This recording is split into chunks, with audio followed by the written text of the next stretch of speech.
Jay Hiff, Stretford, Paddock, and this is the Liverpool preview. Joining me is my favourite co-presenter, Alex Baggers. And Baggers, it's a top-of-the-table clash, and we're in top. It's unbelievable, isn't it? It's madness. It's madness how it's got to this point where we are top.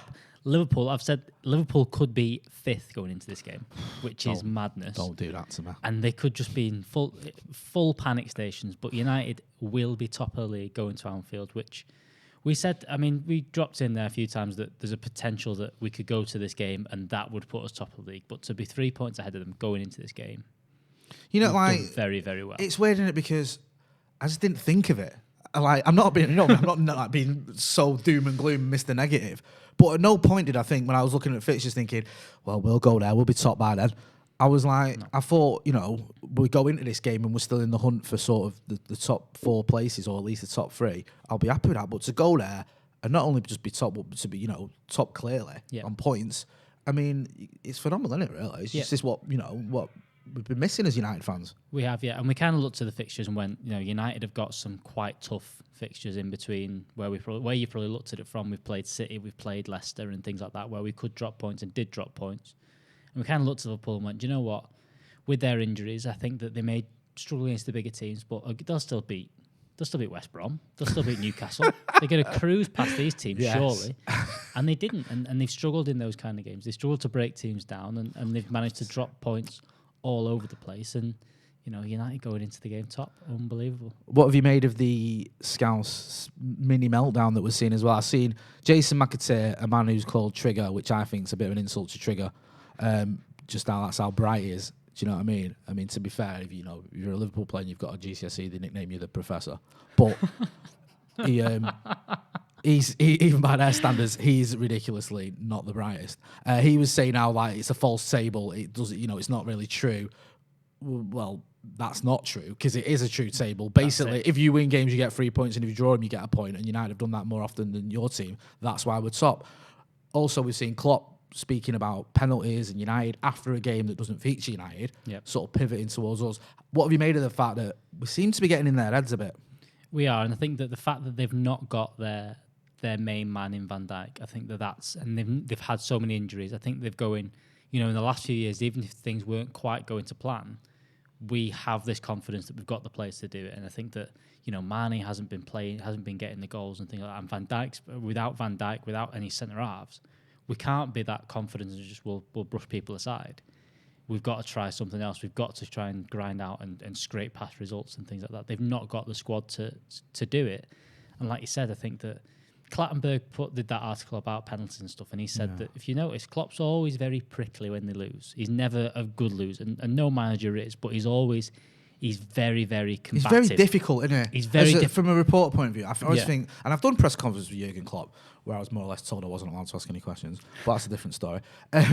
But he does seem, even like by Fergie standards, it's like, I mean, when they got beat off City last season, and they'd already won the league. Yeah. And Jeff Shreves, who, you know, he can have his moments, but was more or less like, you know, just sort of put this in perspective and say, you know, we're still champions. It's one of those. And he was just ridiculously difficult. And I actually ended up feeling a bit sorry for Jeff Shreves. Yeah, so I think Klopp's always been like that, but he's dropped. To mention United in penalties and stuff there's no need to doing that, because you shouldn't. Realistically, I mean, we're obviously excited that we're top of the league and the 21 is coming and all this kind of stuff, and we know that we are improving, but we're expecting a little bit of a drop off, and so should Liverpool. You know, if you're a Liverpool fan, you should, and especially as Jurgen Klopp, if you've got the confidence in your players, you just go, it's fine. Well, if we get our other results together, they will drop off, but to not say that and to have these comments and start dropping in, maybe they are a bit worried. They're worried about their own squad. They're worried that, do you know what? United squad, for as much as there's definitely gaps in where we can improve, our strength in depth is probably one of the best out of the league completely. You know, having the benches we've had this season, and I think that the fact that there is so many injuries, the fact that everything's condensed, the fact that there's no pre-season, all these factors that have meant that United are where they are, he's looked at it and gone, look at the bench they've got there. That's better than ours. That's a better bench. And the same, even City, I think, have looked at it as well. As City this season have had injury problems as well. They've looked at their bench and gone, we've not really got that much there to change it. We're not as strong as, say, United are. You know, at the minute, we've got Twanzebe and Lindelof can't get into the team at centre-half. They're good centre-halves and probably better than what Liverpool have got.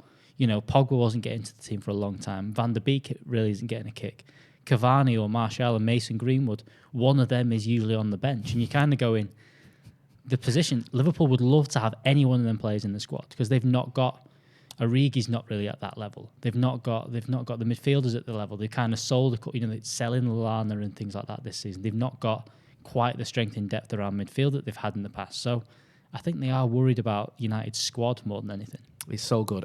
We've spoken about Jurgen Klopp and Ole Gunnar Solskjaer. Now, Ole's got a good record against the top managers in the league, except Jurgen Klopp. We've just got the graphic up there. You can see against Pep Guardiola, he's played 7, won 3, drawn 1, and lost 3. Now that's good considering the levels that Ole came into this team, and Pep Guardiola already had a team that was very dominant. Yep. So to have an equal record against Guardiola, and some of those results, look at some of the starting 11s that Ole's got those results with, especially I go back to that game at the Etihad last season, we had like Dan James starting as well. I think that's a good record.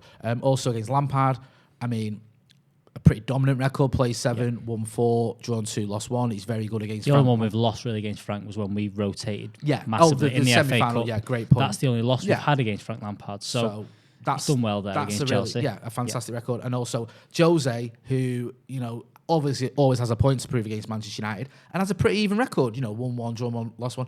Not going to shout on about that, decent, okay. It's sort of what you'd expect, I think, if we're being brutally honest. So you look at those managers who are all there or thereabouts when it comes to title challenges and stuff. Maybe Frank Lampard's dropped off a bit, but you get where I'm coming from. And you look at the one against Klopp, and okay, it's only 3 games, but we haven't won yet. And that's not like Ole's, he's done it against the other managers. It hasn't happened yet against Jurgen Klopp. He just seems to have that little bit of a thing.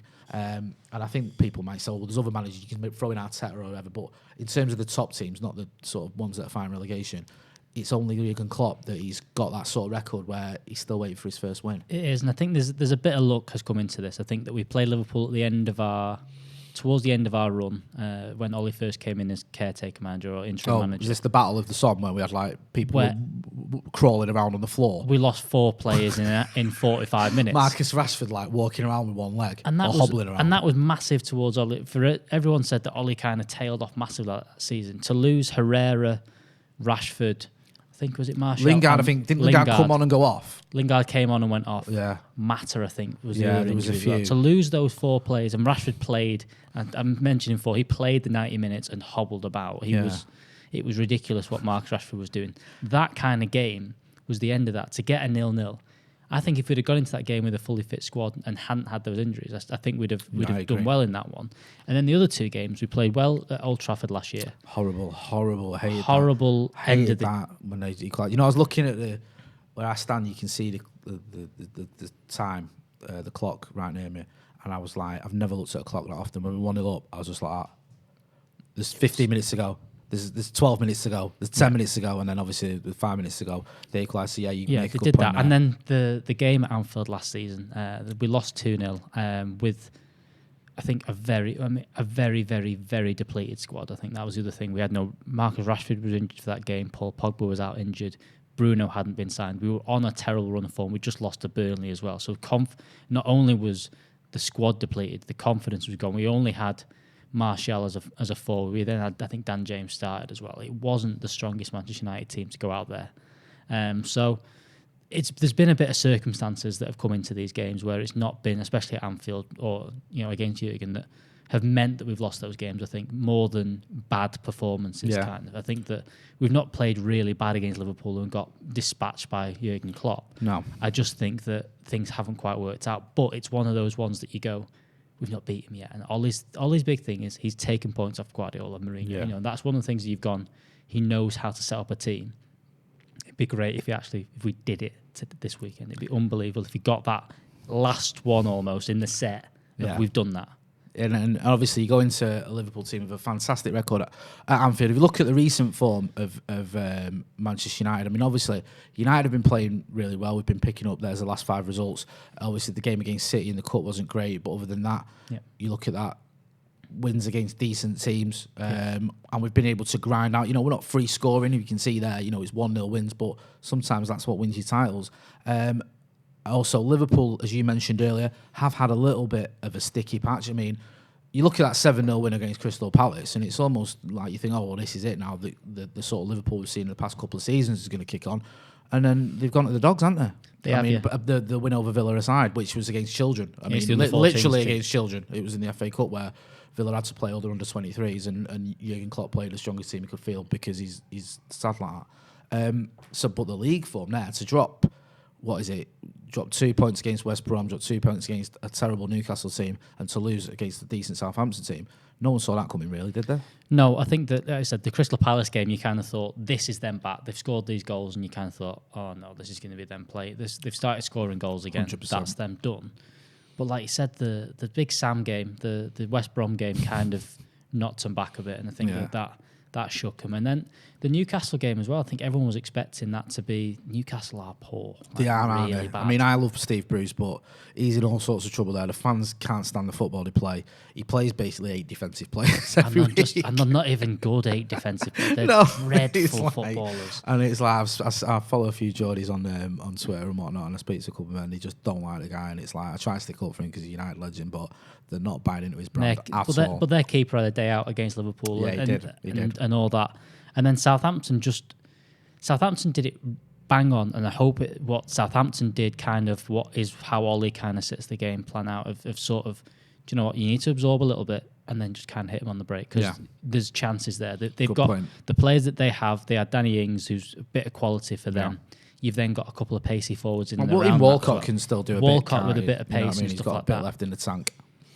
They just, and Ward-Prowse as well, just play balls in the top. Just keep doing that, constantly just threaten them in behind. It really worried Liverpool. And for as much as they had a lot of possession and probably should have scored some goals in that game, Southampton managed it really, really well. And I hope that United kind of take that as a blueprint of how that game went and go into that game. And maybe that's why he played he played the full-strength team against Villa. And they've got a break. They had a break, didn't they? They've had a break. Liverpool. They've had a 9-day. I think they'll have a 9-day break between the last 2 games, or between the last game going into the game against United. United haven't had that. Obviously, we had the game against Burnley. One thing that does worry me is our record at Anfield, which is, I'm not going to sugarcoat it. It is dreadful.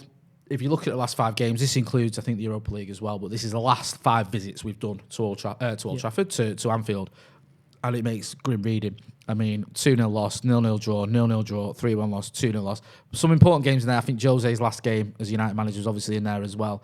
The game last year when we got beat there 2-0. A lot of people thought that was Ollie was going to be out, especially when I think it was after that we lost to Burnley, wasn't it? And that was it. It was like, this guy's not going to survive. So I mean, I was chatting to you just off camera before, and I think, correct me if I'm wrong, I think we've won 1 out of 10 against him in all competitions in total, which is as bad a record as we've had for about 40 years, maybe even longer. It might have been sort of pre-Second World War or something stupid. And then you look at trips to Anfield, I mean, we've got to do better, haven't we? Come on. We do. I think that when Mourinho went there, I'm going to 0-0 this every single game. Every single time we go to Anfield, I'm going to try and get a 0-0. And he did that twice. Did you know that one in October, 2017, I think it was? That was a massive game, because they were in a bit of trouble. They'd not won in, I think, 8. We were 4-0 FC at the time, as Steve likes to say. And that sort of shifted everything. We lost steam. We stopped, we sort of staggered. They got a point when the knives were out for Jurgen Klopp, built on it, and ended up going to the Champions League final, and we finished a distant second to City. So that's another game that's sort of been in that mix. It might not look like an important game, but things could have been very different if United had won that. Yeah, so especially comparing that to how well Van Gaal kind of had it sorted at Anfield. Anfield was one of the best performances by a United team I've seen since Fergie side, if not the best. He had 2 results. He had the Wayne Rooney winner, and then he had the winners. He had obviously Anfield. He had it switched on at Anfield. He went out and managed. And it's not the same Liverpool team. It was a much worse Liverpool team than what we're facing now. So comparing the two, but when we had that little bit of a purple patch against Liverpool, we were winning those games. It was good, because even when they were doing a little bit better than us, competing they were getting to more finals than us and things like that. We all went, we're still beating you though. Yeah. Don't worry about that. He had it, didn't it? Like with Van Gaal, you had that confidence with him. I mean, I don't want to see anyone going, Van Gaal, you should have got rid of him and all this. I don't like the way we sacked him. It was wrong. the way we sacked him, but the football was dreadful. But he could turn up against a big team, couldn't he? That was his saving grace against the Cities and against the Scousers. He seemed to know how to set up. It seemed to suit him better. And as I said earlier, that game against Liverpool Anfield, I thought he got his tactics absolutely spot on. Talking of tactics and getting them spot on, Baggers, give us your predicted 11. What's the 11 players Ole Gunnar Solskjaer's going to pick that are going to win us the game at Anfield? Right. So I think that I've had this kind of... Someone went back and said, we don't even know our best 11 yet. And I think that Ollie knows 9 of his 11, definitely. Okay. I think who he wants. I think... So the back 5 is... I think he knows that. I think he knows De Gea, Wan-Bissaka, Eric Bailly, Harry Maguire and Luke Shaw. I think that's his best team. Harry Maguire kind of has gone levels ahead of Victor Lindelof. He's shown what he can do. Is Eric Bailly? Sorry, Bailly, do you think now... Because I feel the debate's almost disappearing. Is it set in stone now that Eric Bailly has to start when he's fit? Do you feel? I didn't think that was the case before. I hadn't seen too much of him that went... He's that good. But I think that these past few weeks he's come in, he's looked fit. I think Ollie's managed him well as well. I think that he's not brought him in when he's let him build his way back into the squad. He's let his build his fitness up and say, look, now's your time. Now you're my starting centre half. And he's done that very well. The other thing I think going into that, now I've gone for a diamond in there. Could be a 4-2-3-1, could be whatever it is. But I do think Fred McTominay against any big team, that's who starts. And I think Matic, he hasn't said that Matic is injured because he said that there's a couple of doubts. But Matic was holding his groin at the end of the Burnley game. But I don't think he's too worried. I don't think he was going to start him anyway. Okay. He was great against Burnley when he Matic. But there's the game management with Matic, and like you say, he does like Fred and McTominay, doesn't he? Yeah, You've got it set up as a diamond here, haven't you? But that, like you say, those two can sort of sit in front of the defence. It can be different. I don't think Paul Pogba was in that 9 of the 11. I don't think Paul Pogba was one of those players. But I think the last few performances have meant that you can't not play Paul Pogba. Do you think we're seeing the best of Paul Pogba, or do you think he's got another level to go? I think that when he's allowed to play a bit further forward in games like this is when he needs to do it. He needs to command these games. It's okay. He did very, very well at Burnley and did a side of the game that not many United fans have seen, winning headers, winning tackles, battling in midfield and doing that as well as adding the quality to it.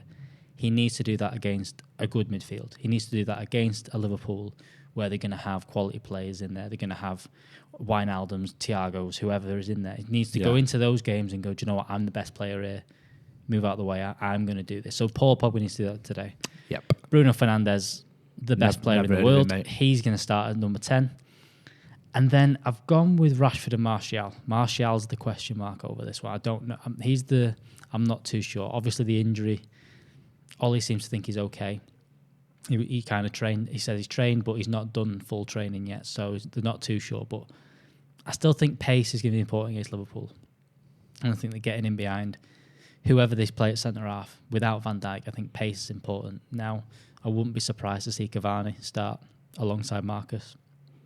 But I like Martial's pace, and I still think that he's got something about him. I think he might go for Martial, but wouldn't be surprised, and probably, maybe even, I'd probably favour Edison Cavani just for a few balls over the top. Like I said, it's another outlet, it's another way we can do it. Also, you probably have to switch them around and have Marcus on the left up against Trent, and Cavani can drift further to the right. There's an option there with that, but I think he's going to go for Martial. I know where you're coming from, and I agree with pretty much everything you said there. I have because this is a predicted 11 as well. This isn't what we would like to see. This is what we think will happen. And you know, to show you how much I agree with you, I've gone for the same team. I mean, and I normally change my team whenever I see it's the same as someone else's. I'll think, I'll just swap a player around or so. It's a bit different. But the only slight difference I've gone with here is the way we've set it up. I mean, you spoke there about how it's going to change, and I've gone with Martial up top, Marcus on the left. Now I've got Bruno on the right, and people go, well, he's not on the right wing, is he? But again, he can operate in that area. Yep. He's not going to be sort of running at the fullback the way that you suggested there with Marcus on Trent. Sort of kind of thing. He's going to be sort of trying to pick pockets in that sort of space there, in between the sort of fullback and the central defender. Paul Pogba, I've got him in the middle, but even them two can switch over. Yeah. All three of them really can swap, but I'd like to see Marcus stay on the left. I've got Scott and Fred in the hole, if you will, protecting that before. And you mentioned Martial needs to start scoring. I know he did against Villa. Yeah, looks a little bit lost the confidence for me. A little bit, like there's a little bit lack of confidence. And I never really feel that vibe from Anthony Martial. I always feel like he's got a bit of a swagger to him. He doesn't get phased if he's gone a little bit without a goal. But against Burnley, and I know he was holding his hamstring afterwards and people say he was injured. I don't think he was injured for that chance at the end. I just think he looked like he just wasn't quite sure of himself. No. I mean, last minute, ball's dropped to you. Anthony Martial, I'd put my house on that. Just put your foot through it. Do you know what I mean? Or even go around the keeper because that's what he's good at. He's got, obviously, the skills. And he seems to just sort of, it felt very much like me at five-a-side. Just hit the target so you don't embarrass yourself. Yeah. It did feel... As you all know, baggers, because you see me in action. It did feel a little bit... It just looks out of confidence. Yeah, which is not like him because he's usually someone who, no matter what, he just looks like he's not phased. Yeah. And I just hope I'm wrong, and I hope it isn't getting to him this sort of little bit of a struggle he's had in terms of goals, because a player of that quality, of the quality of Anthony Martial, I love to bits. We want him to be getting, I think he's got 5 or 6 goals this season. He should be on more. I know he's had to miss a few games, suspension and whatever, but I'm hoping he can kick on, because he obviously announced himself to United fans against the Scousers with that wonderful debut. So hopefully he can pick up from where he left off last season, because last season towards the end he was arguably, him and Bruno, wasn't it, our best players. I mean, the scoring record towards the end of last season was fantastic. Ridiculous, wasn't it? Ridiculous. No penalties as well, because I don't care anyway, but people like open play, set pieces. He didn't take it. I think he scored 1 penalty and he scored 23 goals. It's unbelievable. Yeah. He was very, very good. He needs to get back to that, though, because I've said, for as much as he needs to get it right now, we need, and even if he doesn't get 25 goals, we need to get 60 goals out your front four, 60, 70 goals out your front four to win the league. Are you concerned at all that him and Mason aren't putting the numbers up they were towards the end of last season? That's my concern. There's only Marcus who's doing similar numbers as he was last year, isn't there? But better, probably a little bit better. Cavani's come in, he's got 3 in about 10, so he's thereabouts. But we're not seeing the Mason Martial numbers we were, are we? No, and I think that's the big thing with where he's not confused but conflated with Martial. He doesn't want to rest him, because I think Mason needs a bit of protecting, maybe more than Martial does. And I think in terms of, you can see it's affecting his confidence, but he knows that it's not going to affect him as much as, there's obviously things going on with Mason. And I think that he knows that he needs to keep him out of things a little bit and let him drip his way back into the team. Don't throw him in there. Don't start him against Liverpool at Anfield kind of thing. Yeah, I this time last year, you'd have asked me, and I'd been like, yeah, throw him in, be all right. Or maybe 6 months ago, I should say. Whereas now, I'm with you. I'm thinking, let's just, long term, we need to look after Mason. Of course you do. Because he's had a tough time of it, and a lot of it's a load of garbage that the gutter press have tried to, throw his way, and a few muppets on socials as well. But he's obviously a huge talented, and I've got no doubt that Mason Greenwood's going to be at United for a long time and score loads and loads of goals. Getting to the opposition, I did a thing on that there telly before with some Scousers. Don't judge me. And we had to name our players who we felt were going to be the ones to watch. I picked Bruno Fernandes, who's just picked up his 4th Player of the Month award in 12 months. What's that about? Do you know what I mean? He's the first player, do you see the graphic there, in first player to win 4 Player of the Month awards in 1 year. A third of them, if my maths is right. And we played, didn't they? They played more. I think they played more. Did they end up playing more months last year because of the break, or less months last year? I think it was like out of 7 or 8, he won half. It's ridiculous. Do you know what I mean? What's going on there? Being the standout player in the league 4 times in a month is when you came into a United team that wasn't even that good when you came into it. It was woeful. It was woeful.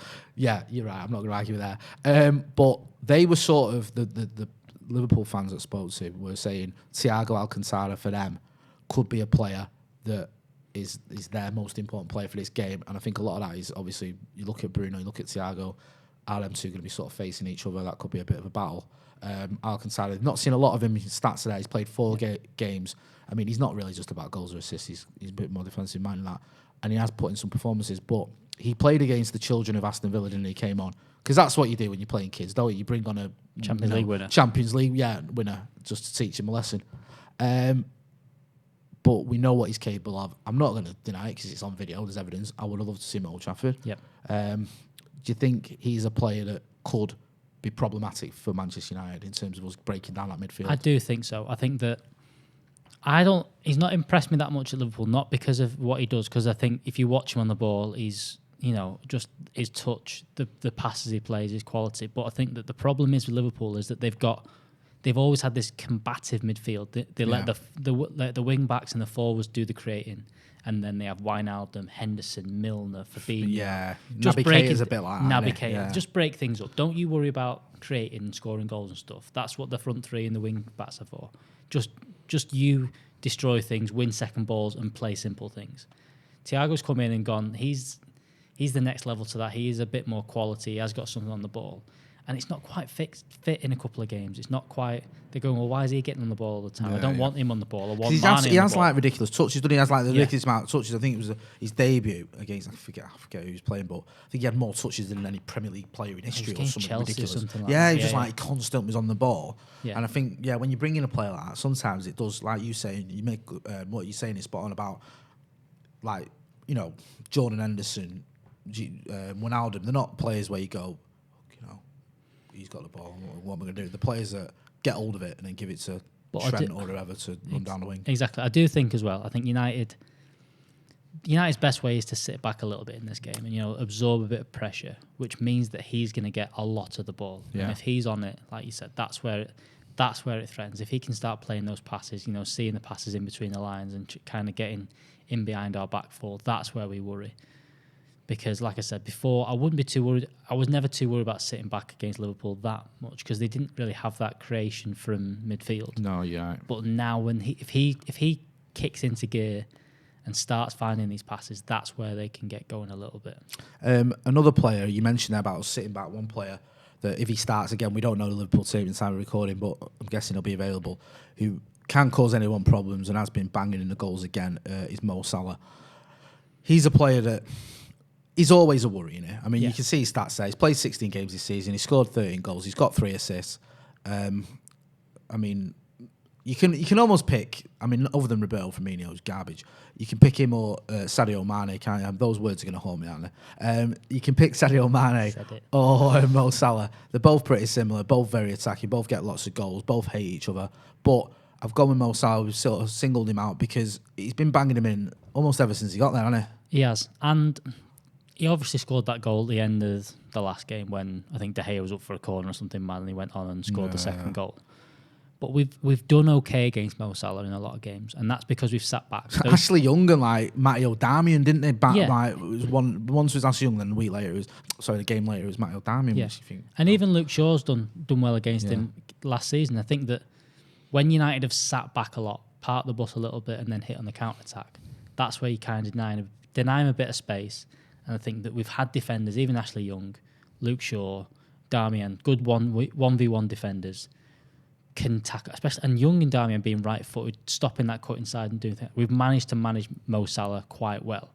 Problem is, and this sounds crazy, is because we're playing a bit better, and because we might push up a little bit more, that leaves space for Mo Salah. And we can't, and Luke Shaw, for as much as I think he's improved a little bit going forward, him in transition is where Luke Shaw struggles, where he's gone up a bit and doesn't track back. And that's where Mo Salah gets to you, and that's where Trent gets to you, and that's where even Robertson and on the other side, that's where Liverpool do very well, is they transition very well.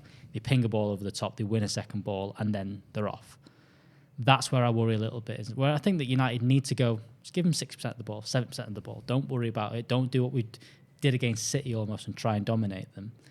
Give them the ball, sit back, and let Luke Shaw do what he's quite good at, which is 1v1 defending against Mo Salah. Because if you get in a foot race with him, if you give him space in behind, that's where we're going to worry about Mo Salah. It's like you mentioned earlier about the Southampton game. And Liverpool had a lot of the ball in the final third. But in terms of clear-cut chances, there weren't that many. No. Southampton almost got to that point where, you're like, you can have it there. I'll let you have it there. Yeah. Just, you know what I mean? And you can play it around as much as you want, like 30, 40 yards out. When you start trying to get in behind me, that's when I'll start acting. There was a lot of that went on in that game because I was watching it. Because, obviously I've got a vested interest for once, we're in a title race. But the one thing is last season is the reason Liverpool still threatened now is they were full of confidence and you always fancied them to score. Mo Salah scored that 40-yarder against Chelsea kind of thing and stuff like that. They had that confidence, whereas now you can let them have the ball 30 yards out because they're not as confident anymore. I think you're right. There's frustration, isn't there? You sense the frustration kicks in. They're trying to get a tap in where... Hopefully. Good chance, you know. We've got a chance. Come on. Football, it's hard work. Just before we wrap it up, Give us your score prediction, baggers, and don't lie to me. Tell me what the score's going to be. I don't know. I honestly don't know. See, that's why you watch us. You get that insight. At least he's honest. 2-1 United. 2-1 United. He's stuck his neck out there. He's gone for it. Who's going to score? Go on, I'll push you.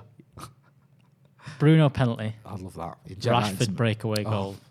We're 2-0 up at half time. They score about 75 minutes and then we're just panic. 15 minutes of my life. And then it's panic station for 50. That's how I see it going. Right, I'll say that right now. I'm going to go, I was going to say 2-1, but I'll be different. I'll go 3-2. I know. The stress. Nerve jangling. I think you're right. I can see Bruno having a say in this, maybe from the penalty spot. And I'll go with Pogba and Marcus. But do you know what? If it's a really boring 0-0, I'm not going to be that angry on Sunday night. I think this is the thing, right? Just finally. We want to win, and we should be winning. And we mentioned earlier that the record at Anfield for United is terrible, but we can end the game still on top of the league. With the point, yeah, they can finish. They can be fifth, right?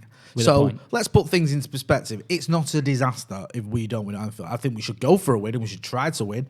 And I certainly don't think we should be setting up for 0-0 because this team cannot do that. But it's not the end of the world if we don't win. I said this as long as we don't get beat. Yeah, I said this to Steve before, and yesterday on the press conference reaction, is that people tend to think that Fergie went out and beat Liverpool 3-0 every time, and we look at the last winners of John O'Shea and stuff like that. Exactly. But we shit out of 0-0 in a lot of them games. Well, that's what we were playing for. He brought John O'Shea on because Colsey got sent off. Yeah. He didn't say to John O'Shea, go and get me, or we'll win this game. No. He brought him on to shore it up because we had 2 minutes left with 10 men, and John O'Shea just didn't read the scripts and went and scored. Yeah. So you're right. So that happened a lot, and it's still the position. People saying we've not had a great record at Anfield. 67 teams haven't had 67 games. People haven't had a good record at Anfield. Horrible. So I wouldn't be too disappointed with the draw. I want us to compete, though. I want us to look like the best team on the pitch. Not a Jose 0-0. No. We've gone for it, and, things haven't happened. Things haven't happened. We'll settle for that. Well, things will be happening on Stretford Paddock because, as you'll expect, we'll have all the match coverage. Baggers will be there with the pre-match show. We'll be having the predictions as well. We'll have the watch-along. We'll have Andy Tate here. We'll have Stephen Howson. We'll get a post-match reaction from Adam McCullough. We'll have Joe Smith here, of course. So we'll have everything you need for United's trip to Anfield. That's been Alex Baggers. You know where to find him. He's all over socials. Go and check him out. I've been Jay Motti. Don't forget as well, if you're not doing to check out the members section, we've got some great extra content on there. We're doing a giveaway, just giving away a PlayStation 5. We've got other giveaways to do as well. And if you're not subscribing, sort your life out and hit subscribe. Thanks for watching.